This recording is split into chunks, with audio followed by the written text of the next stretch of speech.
और टॉपिक है जो हम यहाँ डिस्कस करेंगे वो है पाइलोनिडल साइनस।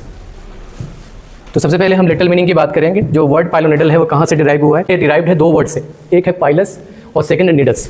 पाइलस के लिटल मीनिंग की हम बात करें तो पाइलस का मतलब होता है हेयर और निडस इज रेस्ट। तो अगर इस वर्ड के बिहाफ पे अगर हम बोलें कि इसके लिटल मीनिंग क्या है, पाइलोनिडल साइनस का लिटल मीनिंग है नेस्ट ऑफ हेयर। ठीक है, तो ये वो कंडीशन है जिसमें अंदर एक ट्रैक बनेगा, उस डीपर एरिया के अंदर hair, tuft of hair present होगा। तो पाइलोनिडल साइनस जो हमने यहाँ डिस्कस किया है कि पाइलोनिडल साइनस जो वर्ड है डिराइव है दो वर्ड से, एक है पाइलस और सेकंड है निडस। पाइलस का मतलब होता है हेयर और निडस का मतलब होता है नेस्ट। तो ये अगर इसकी लिटिल मीनिंग की बात करें तो इसका मतलब ये हुआ नेस्ट ऑफ हेयर।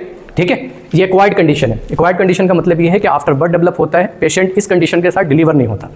ठीक है, आफ्टर बर्थ डेवलप होता है, इसी वजह से इसको एक्वायर्ड कंडीशन हमने बोला है।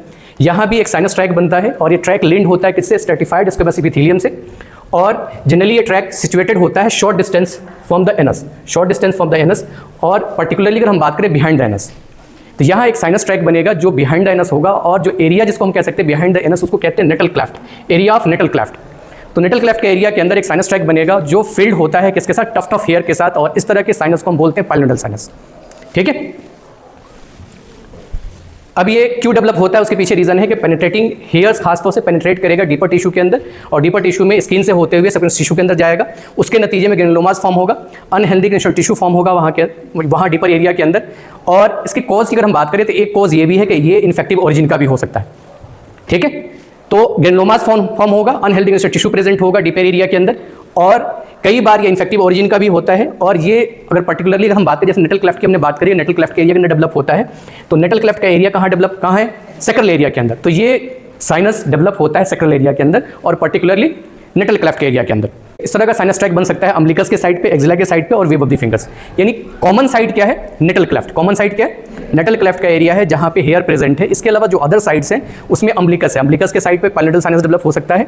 ऐसे ही एक्सिलरी एरिया है जहाँ पे हेयर प्रेजेंट है, वहाँ डेवलप हो सकता है। वेव ऑफ द फिंगर्स हैं, खासतौर से वो लोग जो ड्रेसर्स हैं, हेयर ड्रेसर्स हैं, जो सलून के अंदर काम करते हैं, जो जिनका ताल्लुक, जिनका कॉन्टैक्ट किससे होता है? हेयर्स के साथ। तो उनके वेव ऑफ द फिंगर्स के अंदर ये हेयर जो ब्रोकन हेयर होगा वो इंसर्ट होता है। इंसर्ट होने के नतीजे में फाइनली वो फॉरेन बॉडी के तौर पे काम करता है। उसके रिकॉग्निशंस के तौर पे वहाँ ग्रेनुलोमास फॉर्म होगा। ग्रेनुलोमास डीपर पार्ट के अंदर भी एक्सटेंड होता है और फाइनली एक ट्रैक बन जाता है जो कहलाएगा पाइलोनिडल साइनस। तो कॉमनेस्ट साइड पाइलोनिडल साइनस के लिए क्या है? नेटल क्लेफ्ट का एरिया। इसके अलावा वो बाकी पार्ट्स जहाँ हेयर प्रेजेंट है या जहाँ ब्रोकन हेयर इंसर्ट हो सकता है वो रिजल्ट कर सकता है पाइलोनिडल साइनस में। इंसिडेंस की हम बात करेंगे तो कॉमन एज ग्रुप है 20 to 30 ईयर्स। तो एज वाइज अगर हम डिस्कस करें कि किन लोगों में ज़्यादा कॉमन है, तो 20 to 30 ईयर्स यानी यंग पॉपुलेशन किससे अफेक्ट होता है? किस एज ग्रुप के अंदर कॉमन है? 20 से 30 ईयर एज ग्रुप के अंदर है। एडल्ट मेल के अंदर कॉमन है। तो जेंडर वाइज डिस्ट्रीब्यूशन की हम बात करें तो मेल के अंदर कॉमन है, फीमेल के अंदर रेयर है या अनकॉमन है। ठीक है, तो मेल यहाँ इफेक्ट होंगे। और मेल क्यों इफेक्ट होते हैं उसके पीछे रीजन है male because of the testosterone, वो हेरी होते हैं। हेरी होने के वजह से हेयर फॉलिकल ज़्यादा होगा, साथ साथ में हेयर ब्रेक होगा। हेयर ब्रेक होगा तो फाइनली वो ब्रोकन हेयर, अगर नेटल एरिया के अंदर वो चूंकि वहाँ नेगेटिव प्रेशर होता है, कंटिन्यूस फ्रिक्शन की वजह से वहाँ का हेयर ब्रेक हो सकता है। और फाइनली नेटल एरिया के अंदर नेगेटिव प्रेशर होता है, नेगेटिव प्रेशर की वजह से वो जो ओपनिंग होती है हेयर फॉलिकल्स की ओपनिंग होगी, वहाँ इंसर्ट होगी। इंसर्ट होने की वजह से फाइनली डर्मेटाइटिस की कंडीशन डेवलप होती है और डर्मेटाइटिस फाइनली कन्वर्ट हो जाता है एब्सेस के अंदर। एब्सेस फाइनली उसके अंदर टफ्ट ऑफ हेयर्स भी प्रेजेंट होते हैं। पैथोलॉजिकल फाइंडिंग्स है जो हम यहाँ एक्सप्लेन कर सकते हैं कि पाइलोनिडल साइनस क्यों डेवलप होता है। तो मेल के अंदर डेवलप होगा। मेल के अंदर क्यों डेवलप होगा उसके पीछे रीजन है मेल हेरी होते हैं। हेरी होने के साथ साथ मैकेनिकल एक्टिविटी मेल की ज़्यादा होती है। मैकेनिकल एक्टिविटी जैसे कोई कंटिन्यूअस लगातार एक ही पोजीशन में बैठा हुआ है, कोई सिटिंग वर्क कर रहा है जैसे ऑफिस में बैठने वाले लोग हैं, या कंटिन्यूअस फ्रिक्शन वाले वर्क करने वाले लोग हैं जैसे ड्राइवर्स हैं। जीप ड्राइवर्स के अंदर खासतौर से जहाँ पर कंटिन्यूअस फ्रिक्शन होता है उन लोगों में कंडीशन देखी जाती है। तो मेल के अंदर अगर इसकी इंसिडेंस की हम बात करें तो 74% चांसेस इसके हैं कि मेल के अंदर, यानी इंसिडेंस क्या मेल के अंदर कॉमन है और 74% इसकी इंसिडेंस है। इसके अलावा जहाँ स्वेटिंग ज़्यादा होगी, हेयर फॉलिकल्स ज़्यादा होंगे, हेयर फॉलिकल्स यानी स्वेटिंग होगी तो उसके नतीजे में मैसेरेशन होगा। ठीक है, फीमेल के अंदर हार्डली देखा जाता है। इसके अलावा रेस की हम बात करें तो डार्क पीपल्स के अंदर, यानी वो रेसेस जो डार्क रेसेस के अंदर यानी एशियन सब कंटिनेंट के रहने वाले लोगों में इसकी इंसिडेंस ज़्यादा है। तो रेस वाइज अगर डिस्ट्रीब्यूशन की हम बात करें तो डार्क लोगों में ज़्यादा कॉमन है as compare to fair. Occupations की हम बात करें तो उन लोगों में ज़्यादा कॉमन है जो खास तौर से हेयर ड्रेसेस हैं। तो हेयर ड्रेसेस के अंदर इंटरडिजिटल एरिया के अंदर या इंटरडिजिटल क्लेफ्ट है, वहाँ पाइलोनिडल साइनस डेवलप होगा। जीप ड्राइवर्स के अंदर डेवलप हो सकता है। जीप ड्राइवर्स के अंदर क्यों डेवलप होता है कि वो कंटिन्यूअस फ्रिक्शन में एक पोजीशन में बैठे रहते हैं, लॉन्ग ड्राइव, खासतौर से अगर लॉन्ग ड्राइव पे जा रहे हैं तो वहाँ कंटिन्यूअस फ्रिक्शन की वजह से हेयर फॉलिकल्स, हेयर ब्रेक होगा। फाइनली वो नेटल एरिया के अंदर चूंकि certain amount of negative pressure रहता है तो वो नेगेटिव प्रेशर की वजह से जो ब्रोकन हेयर होगा, हेयर फॉलिकल्स के अंदर इंसर्ट होगा, वहाँ डर्मेटाइटिस की कंडीशन डेवलप होगी और फाइनली ग्रेनुलोमास फॉर्म होंगे। ग्रेनुलोमास फॉर्म होंगे, साथ साथ में एक ट्रैक बनेगा जो लिंड होगा अनहेल्दी ग्रेनुलर टिश्यू से, और इस ट्रैक के अंदर खास पहचान है कि टफ्ट ऑफ हेयर प्रेजेंट होगा। ओबेस के अंदर कॉमन है, ओवरवेट के अंदर कॉमन है, या ऐसे इंडिविजुअल जिनका डीप नेटल क्लेफ्ट का एरिया है उनमें ये कंडीशन डेवलप हो सकती है। फैक्टर्स की हम बात करेंगे, फैक्टर्स जो रेस्पॉन्सिबल है पैलोडल साइनस के लिए, उसमें 3 फैक्टर्स हैं। 3 फैक्टर्स को हम इस तरह समझ सकते हैं, टाइप ऑफ हेयर यानी एच से इसको डिनोट कर सकते हैं, ऐसे ही फोर्स ऑफ हेयर इंसर्शन यानी सबकन्स टिश्यू के अंदर कैसे किस फोर्स के साथ हेयर इंसर्ट हो रहा है, वल्नरेबिलिटी। यानी पैलोडल साइनस के लिए 3 फैक्टर रेस्पॉन्सिबल है जिसको हम निमोनिक्स की मदद से याद कर सकते हैं, H, F and V. H, F and V. H stand for type of the hair, यानी वो हेयर जो बहुत इजिली ब्रेकेबल है, थिक हेयर है, साथ साथ में इजिली ब्रेकेबल हेयर है, तो ये रिजल्ट कर सकता है कि इसके अंदर पैलोडल साइनस के अंदर फोर्स ऑफ हेयर इंसर्शन यानी नेटल हेयर उस एरिया के अंदर प्रेजेंट है जहां नेगेटिव प्रेशर है। नेगेटिव प्रेशर का एरिया क्या है, नेटल क्लेफ्ट का एरिया है, तो वहां हेयर इंसर्ट हो सकता है। ऐसे ही स्किन ऐसी है जो कवर्ड है किससे, हेयर से कवर्ड है। तो ये 3 फैक्टर है जो बेसिकली रिस्पॉन्सिबल होगा किसके लिए, पैलोडल साइनस प्रोड्यूस करने के लिए। ठीक है, ये ऑलरेडी मैकेनिज्म हमने डिस्कस कर लिया था। तो जब भी हेयर ब्रेक होगा, हेयर ब्रेक होने के बाद फाइनली ब्रोकन हेयर इंटरग्लूटियल फुरोज के अंदर जाके डिपॉजिट होगा, वहां से ये पेनिट्रेट करेगा इनटू द मॉइस्ट स्किन और एंटर होता है ओपन माउथ ऑफ सुडोरीफेरस जो ग्लैंड्स हैं, सुडोरीफेरस ग्लैंड के अंदर उसके माउथ के अंदर इंसर्ट होगा। इनिशियली एंट्री के बाद डर्मेटाइटिस की कंडीशन डेवलप होगी, इन्फ्लेमेशन एस्टेब्लिश होता है, फिर root of the loose hair के अराउंड एक साइनस फॉर्म हो जाता है। और ये क्यों होता है, सारा मैकेनिज्म इस वजह से होता है कि नेटल एरिया के अंदर नेगेटिव प्रेशर होता है सर्टेन अमाउंट में, और ये हेल्प करेगा in the insertion of broken hairs in the natal cleft area. ऐसे ही अगर सिमिलरली हम बात करें कट हेयर्स, यानी जो ड्रेसेस हैं हेयर ड्रेसेस में, उनमें क्यों डेवलप होता है, उसके पीछे रीजन है कि cut hairs wave of the finger के अंदर वो डीप बरीड हो जाता है। डीप बरीड होने के बाद फाइनली वहाँ डर्मेटाइटिस की कंडीशन डेवलप होगी, फिर वहाँ अनहेल्दी ग्रेनुलर टिश्यू फॉर्म होगा और वहाँ एक ट्रैक बनेगा जिसके अंदर टफ्ट ऑफ हेयर प्रेजेंट होगा। यहाँ अगर हम पैलोडल साइनस की हम बात करें तो पैलोडल साइनस ट्रैक जो होगा 2 तरह का ट्रैक हो सकता है। एक ट्रैक होगा जिसको प्राइमरी साइनस ट्रैक बोलेंगे, सेकंड ट्रैक होगा जिसको हम सेकेंडरी साइनस ट्रैक बोलेंगे। तो प्राइमरी और सेकेंडरी की पहचान ये है कि primary sinus track mid line of natal cleft के अंदर प्रेजेंट होगा। तो साइनस ट्रैक की जो ओपनिंग होगी वो मिड लाइन के अंदर प्रेजेंट है, वो प्राइमरी साइनस है। अगर मिड लाइन से अवे कहीं भी ट्रैक प्रेजेंट है यानी उसकी ओपनिंग प्रेजेंट है, ये सेकेंडरी ट्रैक है। प्राइमरी और सेकेंडरी क्यों बोलते हैं, प्राइमरी का मतलब ये है कि प्राइमरी तौर पर जो साइनस फॉर्म हुआ था उसी साइड पर फॉर्म हुआ था, वहां से अगर फर्दर एक्सटेंशन होगा, फर्दर एक्सटेंशन के कई सारे कॉजेज हो सकते हैं। अगर इन्फेक्शन स्प्रेड कर जाए वहां से सेकेंडरी ट्रैक बनेगा। तो पैलोडल साइनस की हम बात करें 2 तरह के ट्रैक्स हो सकते हैं इसके अंदर। फर्स्ट ट्रैक है प्राइमरी ट्रैक जो mid line of the natal cleft के अंदर प्रेजेंट होंगे, सेकेंडरी ट्रैक वो away from the mid lines होंगे और ये सेकेंडरी ट्रैक कहलाएंगे। क्लिनिकल फीचर्स की हम बात करें कि क्लिनिकल प्रेजेंटेशन क्या होगा पैलोडल साइनस की कंडीशन में। तो फर्स्ट क्लिनिकल प्रेजेंटेशन होगा डिस्चार्ज का। ये पेशेंट की कंप्लेन क्या होगी, discharge from an opening in the area of natal cleft. तो डिस्चार्ज की कंप्लेन होगी। अब डिस्चार्ज के अलग अलग कंडीशंस हो सकती है, सीरोसिंगुलर डिस्चार्ज हो सकता है, पुरुलेंट डिस्चार्ज हो सकता है, फाउल स्मेलिंग डिस्चार्ज हो सकता है। तो फर्स्ट कंप्लेन क्या होती है, स्वेलिंग ऑफ अंडरगारमेंट्स की कंप्लेन होती है, यानी डिस्चार्ज एक रिलीज होगा या नेटल क्लेफ्ट के एरिया से एक साइनस होगा, एक स्वेलिंग होगी, स्प्राउटेड ओपनिंग होगी जहां से डिस्चार्ज आएगा। डिस्चार्ज की अगर हम बात करें तो सीरोसिंगुलर डिस्चार्ज हो सकता है, पुरुलेंट डिस्चार्ज हो सकता है, फाउल स्मेलिंग डिस्चार्ज हो सकता है। यहाँ पेन प्रेजेंट होगा। पेन के कैरेक्टर और नेचर की हम बात करें, throbbing type of the pain develop होगा और pain persistent type of the pain होगा। थ्रोबिंग यानी जब भी कहीं पस का अकुमुलेशन होता है उसके नतीजे में जो पेन डेवलप होता है throbbing type of the pain होगा। क्योंकि यहाँ कंटिन्यूअस एक सर्टेन अमाउंट ऑफ इन्फ्लेमेशन होगा, इसी वजह से ये throbbing type of the pain persistent type of the pain होगा, यानी परसिस्ट करेगा। यहाँ एक टेंडर स्वेलिंग होगी और ये स्वेलिंग डिस्ट्रीब्यूटेड होगी इन the area of the coccyx, और मिड लाइन के अंदर स्वेलिंग जो होगी प्राइमरी साइनस ट्रैक की ओपनिंग होगी। Either side of the mid line अगर कोई साइनस ओपनिंग है या सेकेंडरी साइनस ट्रैक है। ठीक है, रिकरेंट एब्सेस फॉर्म हो सकता है। रिकरेंट एब्सेस फॉर्म होगा यानी एक साइनस ट्रैक है, उसके आसपास इन्फ्लेमेशन होगा, वहाँ पस का कलेक्शन होगा, तो इसको हम बोलेंगे एब्सेस। तो रिकरेंट एब्सेस फॉर्म भी हो सकता है, कई बार असिम्टोमेटिक ट्रैक भी बन सकता है। तो रिकरेंट एब्सेस फॉर्म हो सकता है, पैलोडल साइनस डेवलप हुआ उसके बाद एब्सेस फॉर्म हो सकता है, कई बार असिम्टोमेटिक ट्रैक भी बन सकता है। मल्टीपल साइनस ट्रैक बनेगा, यानी एक प्राइमरी ट्रैक है वहां से मल्टीपल साइनस ट्रैक बन सकता है। अब यहाँ direction of the sinus track की हम बात करें तो ये खास तौर से एनाटॉमिकली अगर हम इसको समझें तो ये सेफ्लॉइड होता है। सेफ्लॉइड इसका मतलब है टुवर्ड्स द हेड, यानी जो साइनस ट्रैक होगा नेटल क्लेफ्ट एरिया से इसके डिस्ट्रीब्यूशन की हम बात करें तो जो प्राइमरी साइनस ट्रैक होगा वो फाइनली एक्सटेंड करेगा टुवर्ड्स द सेफ्लॉइड, यानी जो भी ट्रैक होगा सेकेंडरी ट्रैक होगा उसकी एक्सटेंशन इस तरह से होगी, लोअर पार्ट के अंदर नहीं होगा, ये नेटल क्लेफ्ट का जो एरिया होगा उससे सेफ्लॉइड जो सेकेंडरी ट्रैक मिलेंगे इसके अंदर। दूसरी पहचान ये है कि टफ्ट ऑफ हेयर यहाँ प्रेजेंट होगा ओपनिंग ऑफ द साइनस के अंदर। ये इसके 2 प्रेजेंटेशन हो सकते हैं, एक्यूट एंड क्रोनिक प्रेजेंटेशन इसके हो सकते हैं। एक्यूट एक्सर्वेशन की कंडीशन में एब्सेस फॉर्म होगा, क्रोनिक कंडीशन में यहाँ ट्रैक प्रेजेंट होगा। रिकरेंसी हो सकती है, रिकरेंट इन्फेक्शन होगा, रिकरेंट इन्फेक्शन के नतीजे में एब्सेस फॉर्मेशन हो सकता है और ये एब्सेस बस्ट होगा, वहां से डिस्चार्ज आना शुरू होगा। रिकरेंट साइनस ये रिजल्ट करेगा पेन के साथ और डिस्चार्ज के साथ और डिस्कम्फर्ट के साथ। पैथोलॉजिकल मैकेनिज्म की हम बात करें तो ऑलरेडी हमने अपने डिस्क्रिप्शंस में इसको इंक्लूड कर लिया, फिर दोबारा से इसको समझेंगे कि ये डिजीज कैसे डेवलप होती है या पैलेंडल साइनस कैसे डेवलप होता है। सबसे पहले जो हेयर ब्रोकन हुआ है वो पेनिट्रेट करेगा in the skin.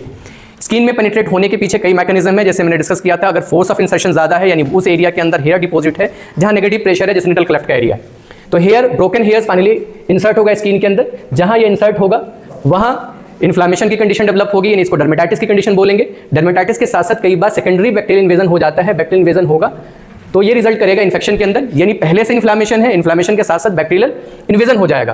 Bacterial invasion होगा तो फाइनली पॉस्टूल फॉर्मेशन होगा, यानी एक पस कंटेनिंग एक कैविटी बन जाएगी जिसको पॉस्टूल्स बोलेंगे। बॉयल्स फॉर्म हो जाएगा, यहाँ पे पॉस्टूल फॉर्म होगा, पॉस्टूल बर्स्ट करेगा और फाइनली साइनस फॉर्म हो जाता है। पॉस्टूल बर्स्ट करेगा, जो एब्सेस बॉयल्स फॉर्म हुआ है फाइनली वो बर्स्ट करेगा। बर्स्ट करने की कंडीशन में वहाँ ओपनिंग बन जाएगी जिसको बोलेंगे साइनस। ठीक है, जो हेयर होगा फर्दर साइनस ट्रैक के अंदर नेगेटिव प्रेशर्स की वजह से साइनस ट्रैक के अंदर वो डीपर एरिया के अंदर डिपॉजिट हो जाएगा और ये फर्दर इरिटेशन को इन्हांस करेगा। इरिटेशन इन्हांस होने की वजह से वहाँ ग्रेनुलेशन टिश्यू डिपॉजिट होगा, अनहेल्दी ग्रेनुलेशन टिश्यू। साथ साथ में यहाँ पस फॉर्मेशन होगा। पस फॉर्मेशन के साथ साथ ये मल्टीपल डिस्चार्जिंग साइनस की कंडीशन डेवलप हो सकती है। मल्टीपल साइनस डिस्चार्ज की कंडीशन सेकेंडरी ट्रैक फॉर्म होने की कंडीशन है। प्राइमरी साइनस ये मिड लाइन के अंदर फॉर्म होगा, सेकेंडरी साइनस फॉर्म होगा इन पैरामिडियन एरिया, यानी मिड लाइन के अदर साइड में। कॉम्प्लिकेशंस की हम बात करें तो यहाँ पैलेंडल साइनस के नतीजे में जो कॉम्प्लिकेशन डेवलप हो सकता है, फर्स्ट कॉम्प्लिकेशन है कि एब्सेस फॉर्म हो सकता है। सेकंड कॉम्प्लिकेशन है रिकरेंट इन्फ्लामेशन होगा। थर्ड कॉम्प्लिकेशन है रिकरेंसी ऑफ द साइनस फॉर्मेशन, इन बार बार वहाँ रिकरेंट साइनस होगा, साइनस हुआ फिर सही हो गया फिर दोबारा से रिकरेंसी हो सकती है इसके अंदर। क्रोनिक पैलेंडल साइनस ये रिजल्ट कर सकता है। और क्रोनिक पैलेंडल साइनस के नतीजे में कुछ कंडीशन है जो डेवलप हो सकती है। उसमें फर्स्ट कंडीशन है सेक्रल ऑस्टियोमाइलाइटिस की कंडीशन डेवलप हो सकती है, यानी अगर क्रोनिक पैलेंडल साइनस है वो एक्सटेंड हो रहा है up to the sacral area तो ये रिजल्ट कर सकता है osteomyelitic changes in the sacral bone. तो सेक्रल वर्टिब्रा के अंदर यहाँ ऑस्टियोमाइलाइटिक चेंजेस डेवलप हो सकते हैं। नेक्रोटाइजिंग फैशियाटिस की कंडीशन डेवलप हो सकती है। कई बार अगर ये इन्फेक्शन एक्सटेंड कर जाए डीपर एरिया के अंदर, वर्टिब्रा की इन्वॉल्वमेंट हो जाए और वर्टिब्रा से वो मेनिंजेस को इन्वॉल्व कर ले तो वहाँ मेनिंजाइटिस की कंडीशन भी डेवलप हो सकती है। जनरली अगर हम बात करें तो ये लाइफ थ्रेटनिंग कंडीशन नहीं है, यहाँ क्रोनिक इन्फ्लामेशन होता है और ये जो एपिसोड्स हम यहाँ डिस्कस कर रहे हैं ये कंटिन्यूअस प्रोसेस में चलता रहता है। बार बार रिकरेंसी होगी, बार बार डिस्चार्ज वहाँ से आएगा और पेशेंट की जो क्लिनिकल फाइंडिंग्स हमने ऑलरेडी डिस्कस करी है वो क्लिनिकल फाइंडिंग हो सकती है। यहाँ हाई रिकरेंस रेट है, ये ध्यान रखने की जरूरत है। ट्रीटमेंट की हम बात करें तो ट्रीटमेंट फेज के अकॉर्डिंग हमारा ट्रीटमेंट हो सकता है। फेज यानी इनिशियल फेज की हम बात करें या अक्यूट फेज की हम बात करें तो अक्यूट फेज की कंडीशन में जो हमारा ट्रीटमेंट होगा, इनिशियल ट्रीटमेंट ये है कि हम उसको यानी एब्सेस फॉर्म हुआ है उसको ड्रेन कर दें। इनिशियल ट्रीटमेंट क्या है हमारा, इनिशियल फेज में हम क्या करेंगे उसको ड्रेन करेंगे, उसके बाद एंटीबायोटिक कवरेज लेंगे, लोकल क्लीनिंग पर ध्यान रखें, लोकल एंटीसेप्टिक सॉल्यूशन से ड्रेसिंग करेंगे और रेस्ट इन्हांस करेंगे। लेट स्टेज के अंदर हमारा डेफिनेट ट्रीटमेंट होगा। डेफिनेट ट्रीटमेंट हम खास तौर से हमारा फोकस होता है एक्सीजन ऑफ प्राइमरी ओपनिंग। इसके साथ साथ जो सेकेंडरी ओपनिंग है उसको हम सर्जिकली एक्सरसाइज करेंगे। तो अगर ट्रीटमेंट की हम बात करें, ट्रीटमेंट डिपेंड करेगा कि स्टेज क्या है पैलेंडल साइनस का। अगर स्टेज वाइज अगर हम बात करें तो अर्ली स्टेज है यानी एक्यूट इन्फ्लामेशन की कंडीशन है, लेट स्टेज है उसके बिहाफ पे हम ट्रीटमेंट डिसाइड करेंगे। एक्यूट स्टेज की कंडीशन में हम सिंपल ड्रेनेज करेंगे, ड्रेनेज करने के बाद एंटीबायोटिक कवरेज, लोकल क्लीनिंग और लोकल एंटीसेप्टिक सॉल्यूशन से ड्रेसिंग करेंगे और रेस्ट के लिए एडवाइस करेंगे। लेट फेज के अंदर हम डेफिनेटिव ट्रीटमेंट हमारा होगा। डेफिनेटिव ट्रीटमेंट ये है कि हम लोकल एक्सीजन करते हैं, जो ट्रैक है साइनस ट्रैक है उसको एक्सरसाइज करेंगे। यहाँ प्राइमरी ट्रैक को भी एक्सरसाइज करेंगे और सेकेंडरी ट्रैक को भी एक्सरसाइज करेंगे। तो पोजीशंस की हम बात करें, जिस पोजीशन में हम ऐसे पेशेंट को ऑपरेट करते हैं वो पोजीशन कहलाता है जैक नाइफ पोजीशन। तो ये पोजीशन है जिसमें पेशेंट प्रोन पोजीशन में होगा, इसका बटक एरिया स्लाइटली एलिवेटेड होगा और होंगे बटक को हम थोड़ा सा स्ट्रेच करते हैं, ये पोजीशन कहलाता है जैक नाइफ पोजीशन। इसमें अब जो हम सर्जरी करते हैं वो कैसे करते हैं, इसमें दो तरह से हम सर्जरी कर सकते हैं, अल्दो और भी मेथड्स आएगा जो आगे हम डिस्कस करेंगे। सपोज करिए प्राइमरी ट्रैक को एक्सरसाइज करना है तो हम इस तरह से इलिप्टिकल इंसिजन ले सकते हैं। जहां हम इंक्लूड करेंगे इलिप्टिकल इंसिजन वो प्राइमरी ट्रैक इसके अंदर आएगा। सेकंड जो हमारा मेथड होता है जेड प्लास्टी, जेड प्लास्टी में हम इसमें सेकेंडरी ट्रैक को और प्राइमरी ट्रैक को दोनों को इंक्लूड करते हैं। ये हम जेड का जो ये ऊपर का एंड है ये इसके अंदर हम सेकेंडरी ट्रैक को इंक्लूड कर रहे हैं और सेंटर वाला पोर्शन जो होगा मिड लाइन जो प्राइमरी ट्रैक है उसको इंक्लूड करेंगे और ये फाइनली ये भी जो होगा सेकेंडरी ट्रैक को। तो अगर इस तरह से आइदर साइड दोनों साइड पे अगर ट्रैक प्रेजेंट है तो हम जेड प्लास्टी करते हैं, अगर सिर्फ मिड लाइन के अंदर ट्रैक प्रेजेंट है तो हम इलिप्टिकल इंसिजन देते हैं। ये एक और मेथड है जिसको बोलते हैं रम्बॉयड लिम्बर्ग फ्लैप। इसमें जो हमारा इंसिजन होगा कुछ इस तरह से हम इंसिजन देते हैं कि हम एक रम्बॉयड बनाते हैं, उसका फर्दर एक्सटेंशन होगा इस फॉर्म में होगा, हम डायसेक्शन ऐसे करेंगे, डायसेक्शन करने के बाद फाइनली हम फ्लैप को इंटरचेंज कर देते हैं। तो अगर इस तरह से इंसिजन दे रहे हैं तो ये कहलाएगा rhomboid Limberg flap for the pilonidal sinus और इसका कॉस्मेटिक रिजल्ट बेहतर है, यानी जो रिकरेंसी है यहाँ कम है। नेक्स्ट जो मेथड है वो है एक्सीजन एंड स्किन ग्राफ्टिंग। यहाँ रिजल्ट बेहतर नहीं है, एक्सीजन विद जेड प्लास्टिक बेहतर रिजल्ट है, excision with multiple Z plastic यहाँ भी रिजल्ट बेहतर है। एक और मैकेनिज्म जिसको बोलते हैं क्रेट्स्किस जो एक्सीजन है इसको हम समझेंगे तो यहाँ खास तौर से सेमी लेटरल इंसीजन हम करते हैं नहीं, आइदर साइड हम क्या करेंगे, कोशिश हमारी ये होती है लेटरलाइज करने की, यानी हम मिड लाइन में इंसीजन नहीं देते, आइदर साइड में इंसीजन देंगे, वहाँ से हम डायसेक्शन करते हुए साइनस ट्रैक को एक्सरसाइज करेंगे। और जब सूचरिंग करते हैं तो यहाँ भी हमारा फोकस होता है कि हम उसको लेटरलाइज करें, यानी जो हम सूचर करेंगे सूचर मिड लाइन में नहीं होनी चाहिए, आइदर साइड में हम लेटरलाइज करेंगे, उसको लेटरल लेके जाएंगे। इससे क्या होगा, रिकरेंसी प्रिवेंट होती है। ठीक है, season with the closure using Limberg, तो रम्बॉइड मेजर्स जो ऑलरेडी हमने डिस्कस किया है वो हम कर सकते हैं। V Y gluteal advance flap भी हम कर सकते हैं यहाँ। इसके अलावा Lahey's and Cattell's relaxing skin incision भी होगा। यहाँ बेसिकली जो स्किन हम पहले साइनस ट्रैक को एक्सरसाइज करते हैं, उसके बाद स्किन को सबकॉन्शियस टिश्यू से फ्री करते हैं ताकि वहाँ टेंशन कम हो जाए। टेंशन होने के वजह से रिजेक्शन के चांसेस ज़्यादा होता है। ठीक है, इसके अलावा जो नेक्स्ट मेथड है वो है Davis and star बटक skin flap होगा। यहाँ हम रोटेशन करते हैं, रोटेशन इंडो डिफेक्ट हम करते हैं, सेकेंडरी डिफेक्ट होगा उसको क्लोज करेंगे लेटर पीरियड के अंदर, और पहले हमें इस इंटायर ट्रैक को इसको एक्सरसाइज करेंगे, उसके बाद सेकेंडरी ट्रैक को बाद में क्लोज करते हैं। ठीक है, कई बार हम ऊंड को ओपन छोड़ देते हैं, ऊंड को ओपन छोड़ेंगे तो रेगुलर ड्रेसिंग करनी पड़ेगी और सेकेंडरी इंटेंशन हीलिंग कराते हैं। जो नेक्स्ट मेथड है BS mass stabilization of the sinus tract है, ये भी एक मेथड है। इसके अलावा लॉर्ड्स एंड मिलर्स ऑपरेशन है जो हम इसके लिए करते हैं। इसके अलावा हम अगर कंजर्वेटिव ट्रीटमेंट या पैरासर्जिकल ट्रीटमेंट की हम बात करें तो उसमें एक हमारा प्रोसीजर हो सकता है जिसमें इंसिजन के बजाय हम इंजेक्शन दे सकते हैं, उसमें फिनॉल इंजेक्शन देते हैं। फिनॉल जो हम इंजेक्ट करेंगे, इंजेक्ट इन द सेंस के ट्रैक के अंदर इन्फ्यूज करते हैं, उसमें कॉन्टैक्ट पीरियड जो होता है 3 मिनट का होता है। 3 मिनट के साथ साथ हम ये ध्यान रखते हैं कि जो स्किन आसपास की स्किन है ब्लेंच हो जाए। तो फाइनली जो इंजेक्शन हम फिनॉल का देते हैं इससे क्या होगा, ट्रैक डिस्ट्रॉय हो जाता है, एपिथेलाइजेशन जो होगा वह अनहेल्दी टिश्यू जो एपिथेलाइजेशन होता है वो रिमूव हो जाता है, टफ हेयर जो होगा उसको भी रिमूव कर देते हैं। तो फाइनली जो ट्रैक होगा वो अनहेल्दी टिश्यू से फ्री हो जाता है और जो एपिथेलाइज्ड टिश्यू वहाँ प्रेजेंट है उससे फ्री हो जाता है, तो ट्रैक की हीलिंग हो सकती है। कॉजेज ऑफ हाई रिकरेंसी की हम बात करें तो इसके कई मल्टीपल कॉजेज हैं। उसमें फर्स्ट कॉज है इम्प्रॉपर रिमूवल, यानी जो एक्सीजन का आपने प्लान किया वहाँ एक्सीजन सही तरीके से आपने नहीं किया, ट्रैक को छोड़ दिया, तुम्हारी रिकरेंसी हो सकती है। एक्साइटिंग जो डायवर्टिकुलम है, एक्साइटिंग कॉजेज है, उसको आपने सही से उसको टैकल नहीं किया, ये कॉज हो सकता है। नए टफ हेयर वहाँ डेवलप हो जाए, टफ हेयर दोबारा से हेयर ब्रेक हो, हेयर ब्रेक होने के बाद दोबारा से वहाँ से मैकेनिज्म शुरू हो कि टफ हेयर या strands of the hair insert हो जाए हेयर फॉलिकल्स के अंदर। ठीक है, इसके बाद ब्रेकेज ऑफ द स्कार हो सकता है। ठीक है, तो मल्टीपल कंडीशन है जिसके नतीजे में हाई रिकरेंसी हो सकती है। क्लास यहीं तक, नेक्स्ट क्लास में कुछ और डिस्कस करेंगे।